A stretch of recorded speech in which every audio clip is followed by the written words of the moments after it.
Isipin mo ito, isang lugar na halos buong mundo ay nakalimot, malamig, nagyayelo, at tila wala sa mapa ng pandaigdigang politika. Ngunit sa likod ng nagyayelong lugar na ito, mayaman na kayang baguhin ang balanse ng kapangyarihan sa buong mundo.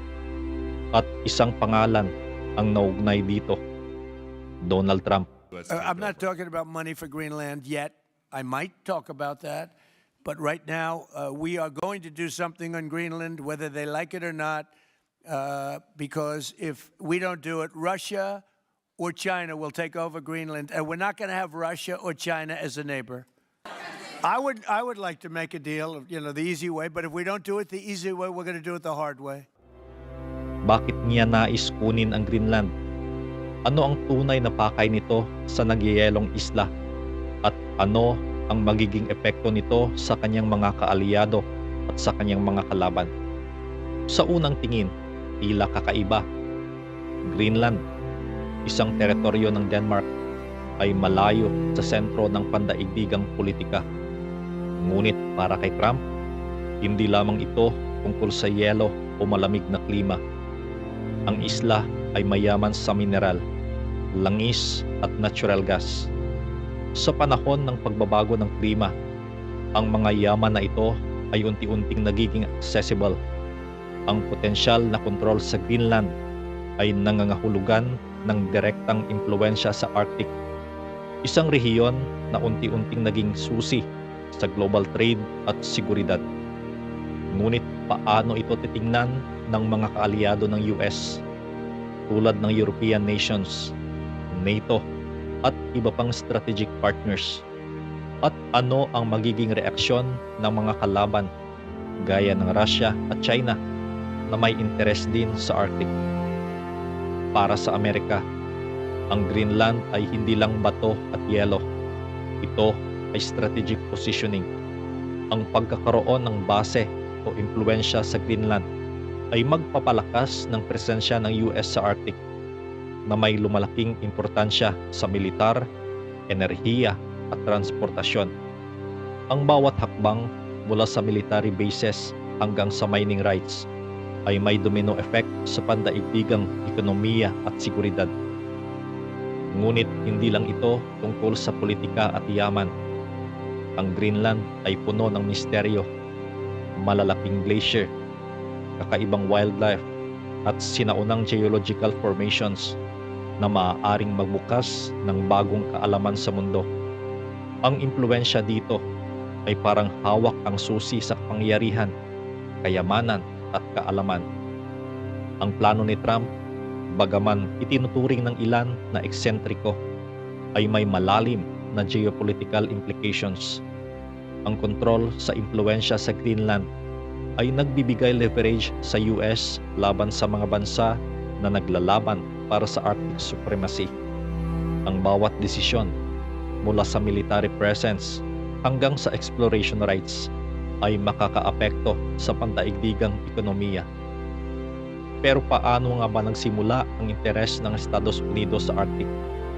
Noong Cold War, ang Arctic ay naging sentro ng surveillance at military strategy laban sa Soviet Union.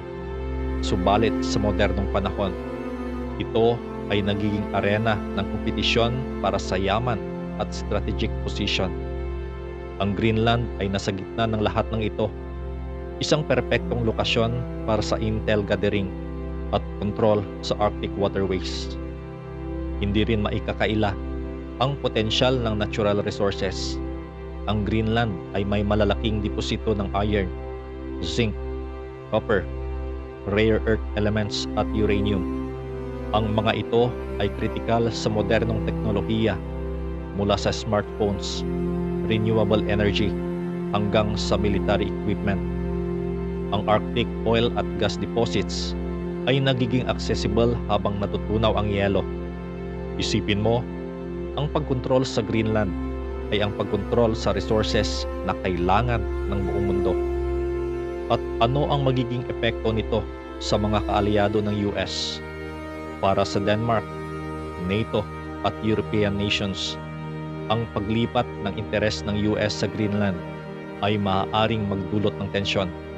Ang presensya ng Estados Unidos sa Arctic ay maaaring tingnan bilang proteksyon, ngunit maaari rin itong makita bilang presyon o dominasyon. Para naman sa mga kalaban, gaya ng Russia at China, ang potensyal na American control sa Greenland ay isang banta. Ang Russia na may Arctic coastline ay matagal nang nakikipagkompetensya sa access sa Arctic resources. Ang China naman, bagaman wala pang Arctic territory, ay nagpapakita ng lumalaking interes sa shipping routes at mining rights. Ang anumang hakbang ng US sa Greenland ay direktang makakaapekto sa kanilang strategic calculations. Ngunit sa likod ng lahat ng ito, ang Greenland ay puno rin ng kalikasan at misteryo. Malalaking glacier na unti-unting natutunaw na nagbubukas ng mga bagong daanan at posibilidad. Mga kakaibang hayop tulad ng polar bears, narwhals at migratory birds ay bahagi ng ecosystem na hindi basta mapapalitan. May mga sinaunang geological formations at fossil records na maaaring magbukas ng bagong kaalaman tungkol sa mundo. Ang pagkakaroon ng impluwensya sa Greenland ay parang paghawak sa susi ng misteryo at kaalaman. At habang pinapalawak ng US ang presensya rito, bawat aksyon ay may kasamang responsibilidad sa mga tao, sa kalikasan at sa hinaharap ng rehiyon. Ang tanong ay, ang lahat ba ng ito ay para sa interes ng US o para sa legasiya at ambisyon ng isang lider? Kapag pinag-uusapan ang Greenland, hindi lamang ito usapin ng yelo at bato. Ito ay usapin ng impluwensya, kapangyarihan at pangmatagalang kontrol sa isang rehiyon na maaaring magbago sa mundo. Ang mga kaalyado ay kailangan maging maingat at ang mga kalaban ay kailangan maging mapagmatsyag. Ang bawat hakbang ay may epekto sa politika, ekonomiya at sa hinaharap ng Arctic mismo. At habang iniisip natin ang nangyayelong isla at misteryo ng Greenland, isa lang ang malinaw.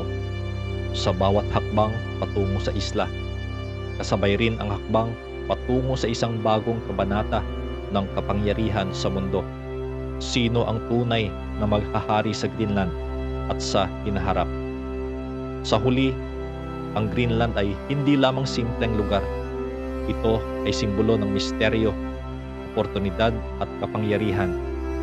Ang Greenland ay maaaring maging susi sa lahat at bawat desisyon ng mga lider ngayon ay magtatakda ng hinaharap ng Arctic at ng mundo.